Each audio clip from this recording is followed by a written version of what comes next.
Então tá, pessoal, na aula de hoje nós vamos aprender como fazer caixas, né? E como manipular caixas em CSS. Nós vamos aprender então a controlar o tamanho de caixa, mexer com borda, margem, preenchimento.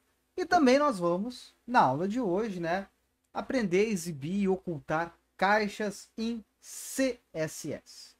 Perfeito? Então vou já me posicionar aqui com a minha câmera. Já estamos aqui com o Sublime aberto, já com a pastinha definida lá, com o novo projeto. Já vou criar um novo arquivo.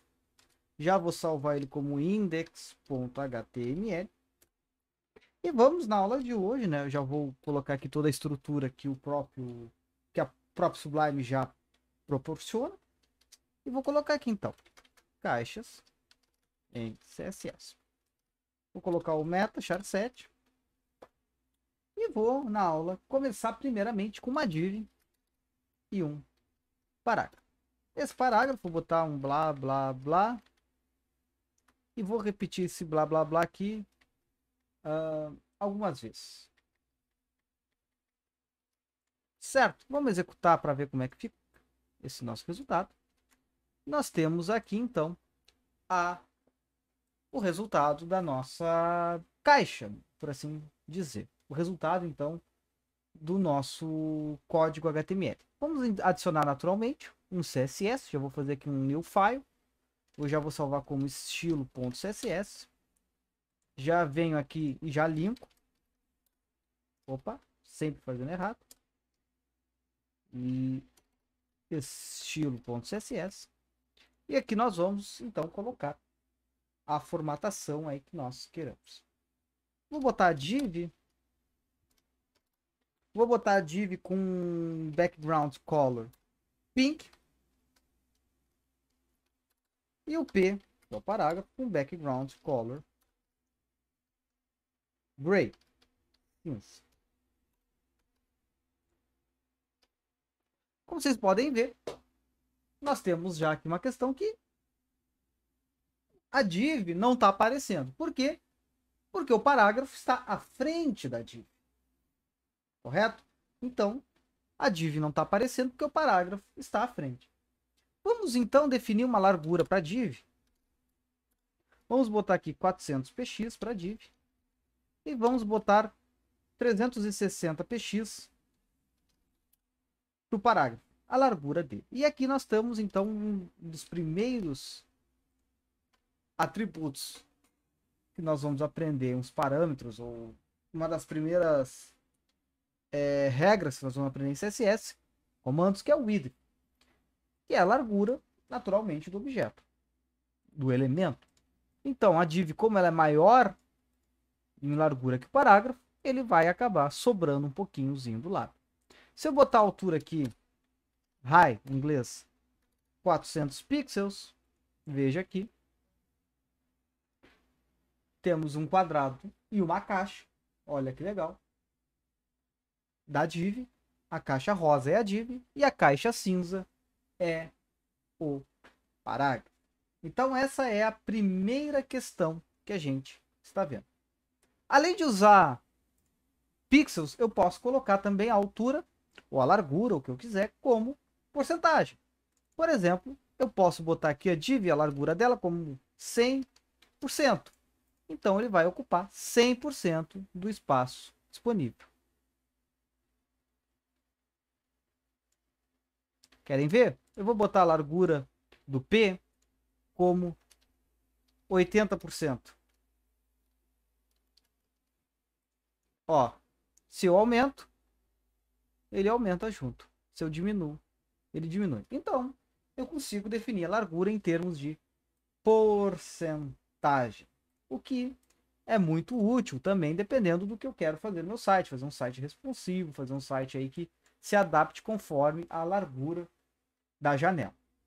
Então, isso nos dá aí uma série de possibilidades. Vamos voltar aqui, deixar então 400 px e deixar aqui 360. Ok. Uma coisa que eu posso definir também, e até podia ter deixado em porcentagem, falha minha, que é o tamanho máximo e o tamanho mínimo da janela. ou perdão, da janela não, mas da caixa. Então eu posso colocar aqui max width e eu vou dizer que a largura máxima que eu quero é 800 pixels e a largura mínima que eu quero é 500 pixels. E vou colocar a largura como 100%. Deixar 100%, mais um pouquinho. Então veja aqui, ó. Ao invés de botar 100%, eu vou botar 95%, só para vocês verem, ó. Ó. Chega a partir de um certo ponto, ó. Ele não diminui mais, ele vai indo. Chega até certo ponto, ele não vai mais. Ele vai até o max width e se encolhe até o min width. Ou seja, ele vai no menor valor 500 pixels, no maior valor 800 pixels. Então, estes são dois outros comandos que nós aprendemos em CSS na aula de hoje.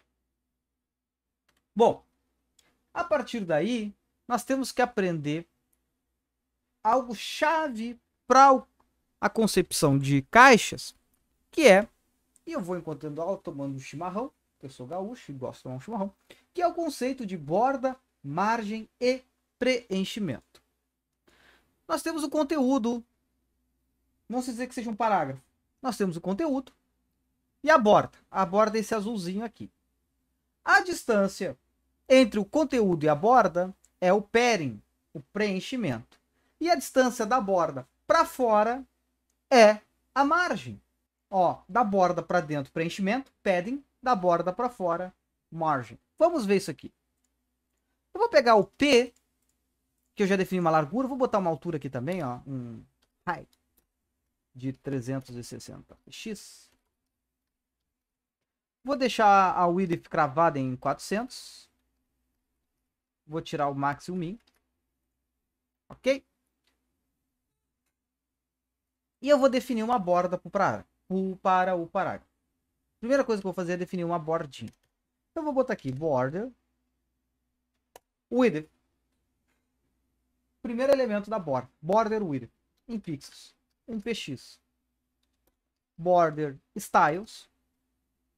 Que é o estilo. Vou botar solid. Depois a gente vai ver algumas outras. E color. Black. Então fiz. Ficou ruim de enxergar. Vou botar 5px. Agora ficou melhor. Então eu tenho uma borda sólida, preta, de 5 pixels. Se eu botasse aqui green, ia ser verde. Se eu botasse aqui pink, não ia enxergar pink, né? Eu vou botar red. Mas vamos botar black. Assim como podia botar aqui dashed, etc. Mas vamos deixar por enquanto sólido. Ok? Buenas. Aqui é a borda. Então a borda fica na extremidade do elemento. O padding, como eu falei, é a distância da borda para dentro. Se vocês verem bem, aqui não tem distância alguma para a esquerda. Agora suponha que eu bote um padding left 10px. Vejam como o texto vai se afastar da borda. Se eu botar um padding top 10px. Olha como ele se afasta de cima também. Certo? Então, este é o padding. Posso botar o padding para todos os lados? Left. Não, left já tá, né? Então, right. E bottom. Aqui ficou para todos os lados. Mas existe um jeito muito mais fácil. Se eu vou botar todos iguais, eu boto o padding 10. Ok. Bom, eu vou aumentar um pouquinhozinho a nossa div, né? Só para ficar melhor de ver. Então nós vemos que o padding é a distância da borda para dentro, para o conteúdo. Assim como se eu chegasse na div aqui e colocasse um padding 5px, ó, vamos, antes de botar o padding na div, vamos botar aqui um border. E vou botar aqui uma uma borda de 1 pixel e border style solid. Ó, ele até já bugou aqui a parada, já, não, já queria botar uma borda aqui, mas ele já interpretou, tem que fazer coisa a mais aqui que eu não queria que ele fizesse.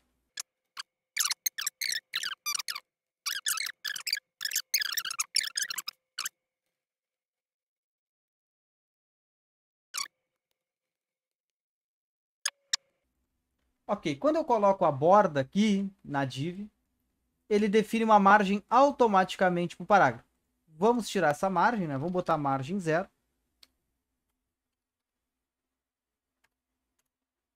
Só para vocês verem. Coloquei a margem 0. E aí eu vou começar a andar 10 pixels. Ele andou para baixo 10 pixels. Na verdade, ele andou para todos os lados porque eu simplesmente botei para todos os lados. 10 pixels, 12 pixels. Ó, tá vindo para baixo. Se nós colocarmos 13 pixels, ele vai ficar centralizado, não vai. Aí nós podemos ir regulando, assim como margem left. Se eu botar 13 px aqui, vai ficar centralizado. Poderia também colocar simplesmente margem automático. E aí ele vai definir as margens de uma forma que fique mais ou menos centralizado. Aqui, como esse elemento é o primeiro de cima, ele está meio bugadinho. Então eu vou botar margem left alto e margem right alto. Que aí ele vai ficar centralizado para os lados. E para cima nós fazemos aqui, né, na mão. E aí temos aí, então, um objeto aí minimamente centralizado. Correto? Então, assim nós vamos trabalhando os conceitos de margem, border e padding. Uma coisa que é importante nós destacarmos é que eu vou colocar aqui abaixo, eu vou fazer outro parágrafo, vai ficar aqui embaixo, certo? E vou chamar esse cara aqui de ID 2 e esse parágrafo aqui de div 2 e esse parágrafo aqui de P2. E vou fazer algumas modificações pontuais em div 2 e P2. Então, div 2 e P2. Então a primeira coisa que eu vou fazer, eu vou diminuir um pouquinho o tamanho, né? Vou botar aqui width. Vou botar aqui 200px, lembrando, né, que ele vai pegar o mais genérico, só que isso aqui, como é uma especialização, ele vai refazer a formatação. Então ele vai simplesmente refazer a formatação desses carinhos. Uma coisa que é importante vocês verem é que eu, ao invés de ficar definindo margem para cima, para baixo, para esquerda, para direita, eu posso botar um valor só, né? Que nem eu fiz aqui com o pairing, definir 10 para todo mundo. Mas eu posso definir um valor para cada lado, sem escrever top, left, bottom e right. Eu faço assim, ó. Vamos pegar margem e boto assim, nessa ordem. De cima, vamos botar aqui 20px. Na direita, 10px. Na esquerda, 40px. Na esquerda, 60px. Ele vai ficar assim. Mas o 10px ele tá para a direita, por que ele ficou mais para a esquerda? Simples, porque a tendência do objeto ele é sempre ir para a esquerda e para cima. Vamos fazer com pairing para vocês verem melhor. É na mesma ordem. Cima, direita, baixo, esquerda. Lembra do relógio? O relógio gira. Começa meia-noite, vai até a meia-noite. Então vou fazer o pairing. Ó, 10 em cima, 20 na direita, 30 na esquerda. Não, 30 embaixo, 40 na esquerda. 10 em cima, 20 na direita, 30 embaixo, 40 na esquerda. Ó, em cima, bem pertinho, aqui já está mais longe. Aqui embaixo, não, como não tem texto, né? Ele vai quando ele quiser. E para a esquerda, temos aqui 40. Para ver bem a altura, eu coloco aqui a altura como alto. Ele vai definir altura automaticamente. E aí, veja, em cima, 10, 20, 30, 40. Posso aumentar aqui, ó, 10, 30, 60, 90 e vocês vão ver bem a distância. Bem pouquinho em cima, pouquinho mais na direita, pouquinho bem mais embaixo, bem bastante na esquerda. Então, isso é outra coisa interessante de vocês verem. E a outra coisa também é que eu posso definir a borda também dessa forma. Por exemplo, vamos pegar aqui border width, a largura da borda, em cima, na direita, embaixo, na esquerda. Então, por exemplo, 1px, 5px, 10px, 20px. A cor também, border color, nessa mesma ordem. Cima, direita, baixo, esquerda. Black.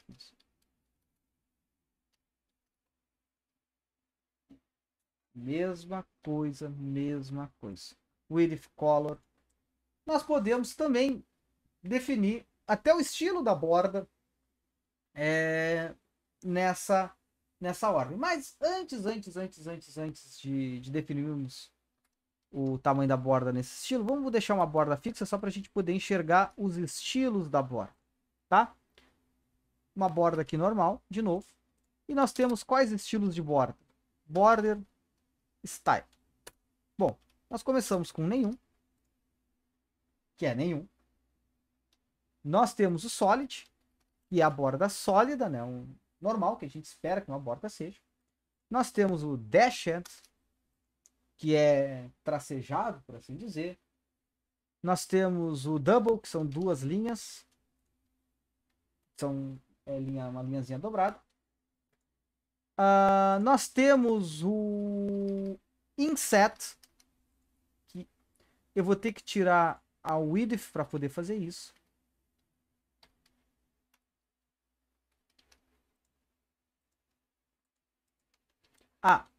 Eu vou ter que vir aqui no parágrafo também, porque ele está definindo a cor aqui.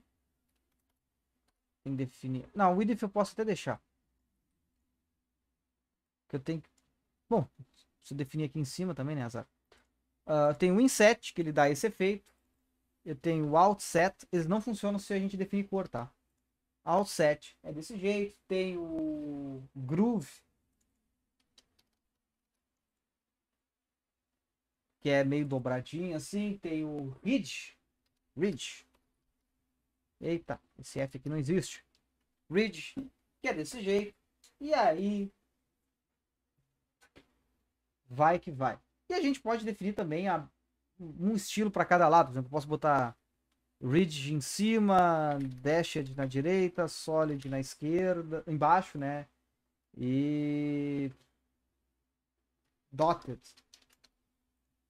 E aí ele vai fazer um de cada jeito aí perfeitamente. E também eu posso definir a borda, caso eu queira que ela esteja em todos os lados a mesma cor. Em todos os lados eu quero que ela tenha a mesma cor, o mesmo estilo e a mesma largura. Eu posso botar border. Aí eu só faço assim, ó. Solid red 10px. E aí vou botar aqui, ó, dashed. Ele vai definir aí, baseado num só comando, ele vai definir aí a borda geral do objeto. Então eu posso aí também estar economizando linhas de programação em CSS. Ok?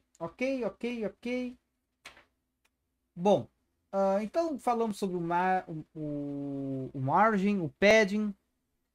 E é isso, pessoal. Basicamente, nós temos essas... para controle de caixa, de tamanho, nós temos estes atributos: margin, padding e border. Uma outra coisa que é extremamente interessante nós observarmos é o seguinte. Eu vou pegar agora, vou excluir todo esse P2, div2, vou deixar todo mundo com o mesmo tamanho. E vou diminuir o P. Eu vou aumentar o div, né? Vou botar um width aqui de 800 por 800. Vamos deixar bem grandão. Ok? E o que acontece? Eu vou botar aqui o P com um width 250 por 250. Certo? E vejam que vou tirar também essa div, vou botar um parágrafo do lado do outro, dentro da mesma div. Vou excluir essa outra div aqui. E veja que eu tenho uma caixinha em cima da outra. Mas, porém, todavia, entretanto, uma caixinha caberia muito bem do lado da outra. Porque isso aqui é um parágrafo e esse é outro parágrafo. E esses parágrafos perfeitamente casariam muito bem um do lado do outro. Tem espaço. Por que que não ficam? Porque ambos parágrafos são elementos em linha. Volto a dizer, em linha. Para poder possibilitar isso daí, eu tenho que mudar o display dele. O display dele, por padrão, é o display block, que é um elemento de bloco. Se eu botar inline, vai ficar zoado. Bem zoado. Porque aí ele tentou botar uma linha por cima da outra. Aí ficou absurdamente bizarro. Bizarro. Algumas vezes nós vamos usar, né? Porque o inline faz com que, olha só que legal que diz no livro, que eu gosto sempre de usar. O inline faz com que o elemento de nível de bloco funcione como elemento em linha.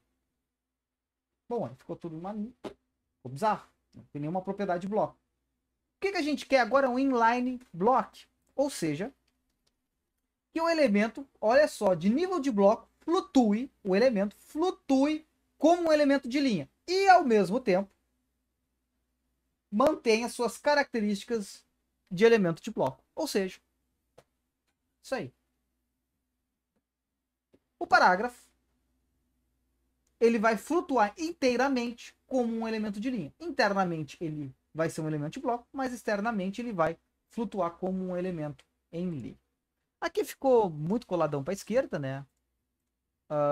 Vamos botar aqui uma margem left, margem alto. Nós podemos colocar aqui internamente um pairing left alto. Acho que não vai funcionar. Confesso que CSS, principalmente essa parte, nunca foi a minha mais forte. Ó, imaginei que não funcionaria. Mas a gente pode colocar aqui um pairing na div, né? Vamos botar aqui 20 px e aí ele vai se arrastando para a direita.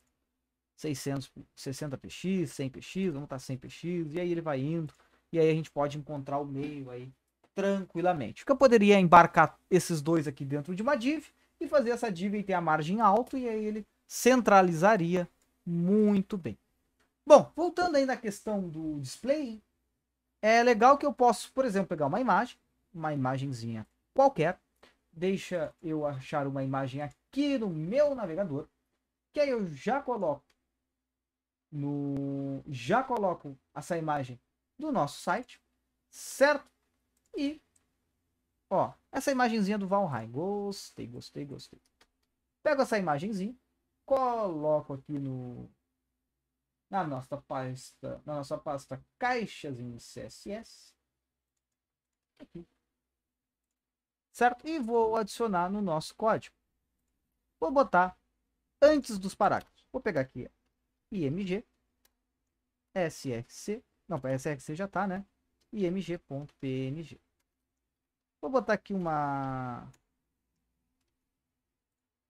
para imagem, já vou colocar aqui, ó, img. E posso colocar aqui width, vamos botar aqui 200 px. Então tá lá a nossa imagenzinha bonitinha, 200 px, vou botar aqui 300 px. Ó, já desceu já ficou uma bagunça. Vamos botar aqui 200 px. Ok? Bom. 200 também não. Eu queria que ficasse todos um do ladinho do outro. Não, já ficou bugado. Vamos botar 220. Ok. Certo? Temos a nossa imagem. E aqui nós podemos ver, então, que a nossa imagem ela está naturalmente ficando à esquerda dos outros elementos. Por quê? Ele é um elemento em linha. Se eu definir agora a minha imagem como um elemento de bloco, olha o que vai acontecer. Os outros elementos vão para baixo. Ou seja, ele tem que ser único na linha. Então ele pega e coloca todo mundo para baixo aí sem problema nenhum. E aí eu já chego aqui, já coloco na minha imagem, já boto um margin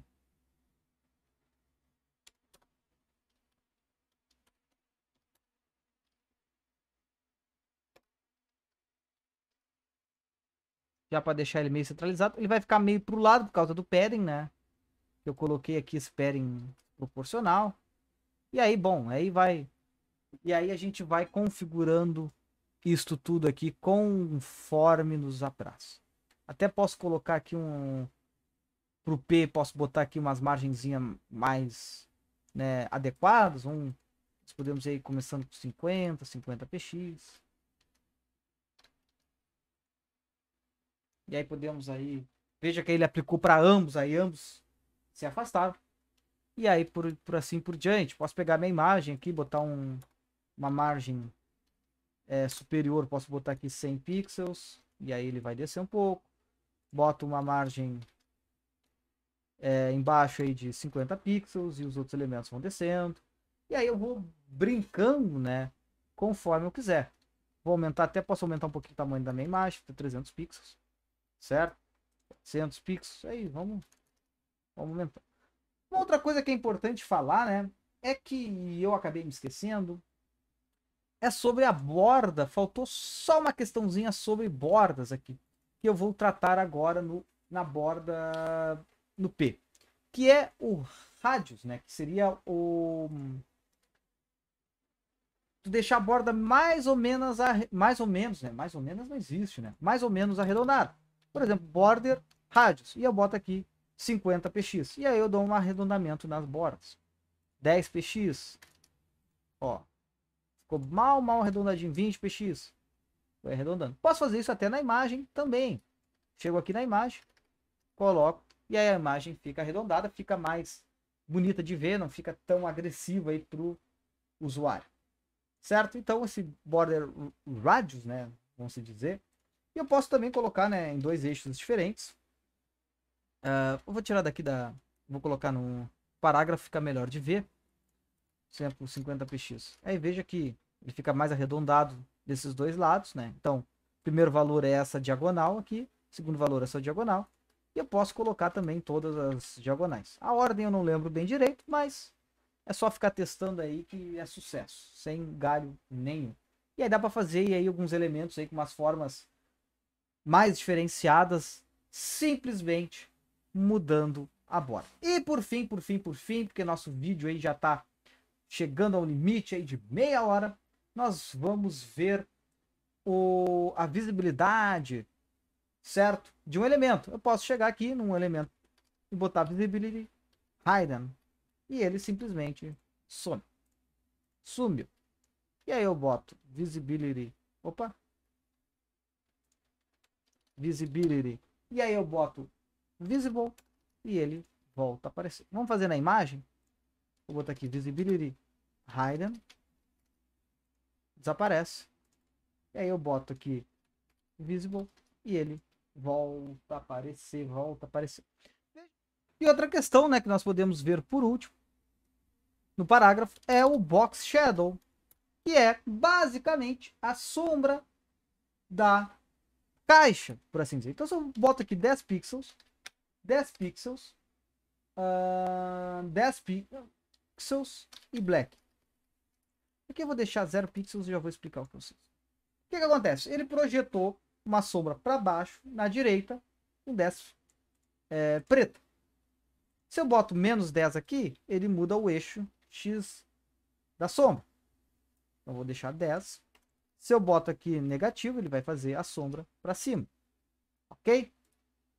E este terceiro valor é o desfoque da sombra. Então, por exemplo, se eu boto 10 pixels, ele deixa a sombra bem desfocada. E quanto mais, né, pixels ele fica, mais desfocada ficaria a nossa sombra. Acho que 15 pixels fica bonitinho. Podemos botar até aqui um gray, né? Para deixar aí bem desfocadinho, bonitinho. Acho que black ficou melhor. Correto? Para deixar aí a nossa sombra bem desfocada. Ok? Bom, pessoal, então essa foi a aula de hoje sobre caixas em CSS. E na próxima aula nós vamos ver layout em CSS. Até mais, um forte abraço.